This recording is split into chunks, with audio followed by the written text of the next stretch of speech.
Chers frères et sœurs, aujourd'hui est une date importante dans la vie de notre Église et aussi dans votre vie.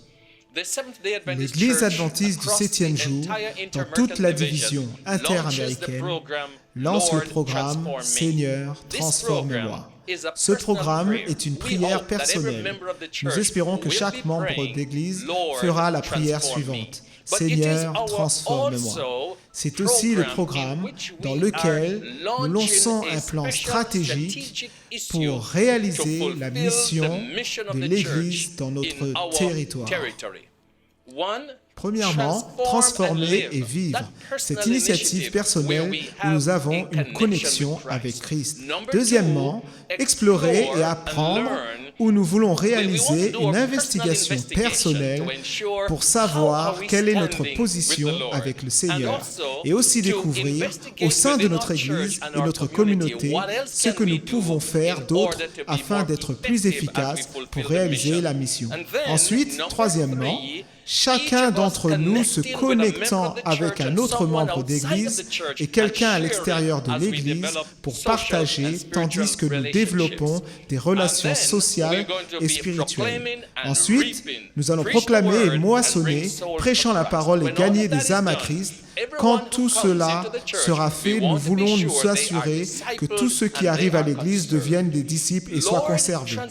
Seigneur, transforme-moi. Voici le moment, vous êtes la personne à qui nous demandons d'être en place pour recevoir cette transformation spéciale par l'Esprit de Dieu.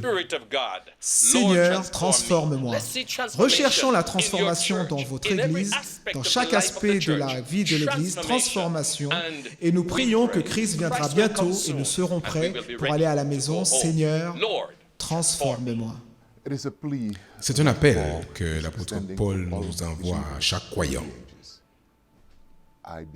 Je vous en prie, mes frères. Et ensuite, il va dans Romains 12, verset 2, qui dit de cette manière, « Ne vous conformez pas au siècle présent, mais soyez transformés par le renouvellement de votre intelligence. » Il définit la relation avec Dieu de ces deux manières. Premièrement, ce que nous pouvons faire, et deuxièmement, ce que seulement Dieu peut faire.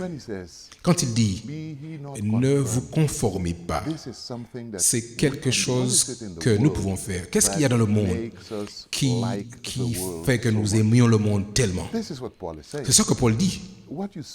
Ce que vous voyez, ne soyez pas amoureux par cela, parce qu'il y a quelque chose de mieux. Nous pouvons décider de ne pas nous conformer au monde. Qu'est-ce que c'est? Alors que nous regardons autour de nous l'environnement dans lequel nous vivons, les choses qui se passent, nous nous demandons qu'est-ce qu'il y a dans ce monde que nous puissions aimer. Et ensuite nous mesurons ceci avec ce que le Seigneur nous a promis. Et nous disons vraiment, je veux Jésus, je veux au ciel. Et ne pas être comme le monde. Il y a beaucoup de bonnes choses dans le monde, bien sûr, mais aucune de ces choses ne peut être comparée avec ce que le Seigneur nous a promis. Donc, les biens de ce monde sont saturés avec toutes sortes de difficultés, de dangers. La voracité, la violence, la trahison, toutes ces choses sont impliquées dans ce monde. Mais aucune de ces choses n'est la bonté. Et ensuite, le Seigneur déclare, voilà ce qui est là dans le monde. Alors, je vous demande, permettez-moi de vous transformer. Permettez-moi d'emmener dans votre cœur l'amour du présent et de l'avenir. Et laissez-moi vous transformer. Et c'est pourquoi il dit, soyez transformés. Ne vous conformez pas à ce que vous voyez, mais laissez-moi vous transformer. Laissez-moi vous faire une nouvelle personne. Laissez-moi mettre dans votre cœur le désir ardent d'être comme mon Fils Jésus-Christ. Seigneur, transforme-moi. C'est une réalité.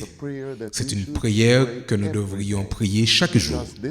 Parce que cette transformation va se manifester dans la manière dont nous sommes en relation avec Dieu, avec son Église et nos voisins. Voyez-vous, en tant que chrétiens, je nous vois en tant que chrétiens, nous sommes un groupe de personnes vivant dans un camp. le camp de Dieu. Nous laissons cet environnement, nous allons dans le monde, au travail, et ensuite nous revenons dans notre camp, là où nous appartenons, là où Dieu est avec nous. Donc nous allons dans le monde, mais nous n'appartenons pas au monde. Nous appartenons à notre Seigneur. Alors nous revenons pour dire que nous sommes totalement différents. C'est une possibilité distincte que le Seigneur nous transforme pour faire de nous des hommes différents. C'est inacceptable si nous permettons au monde de nous contrôler, tandis que nous avons l'appel, l'assistance et la direction de l'Esprit Saint pour être transformés. Reflétant cette transformation qui est en nous, nous serons beaucoup plus actifs dans l'environnement de Dieu. L'Église deviendra une réalité vivante pour nous. Ce sera là où nous sommes plus à l'aise, où nous serons plus impliqués dans l'Église, nous serons impliqués dans la vie de l'Église, nous serons impliqués en tant que chrétiens pour que le monde sache que nous sommes différents. Nous ne sommes pas des spectateurs dans l'Église, nous devons être des participants actifs. Et dans cette confirmation nous aidera à atteindre cet objectif. Chaque jour, nous devrions prier, Seigneur, transforme-moi.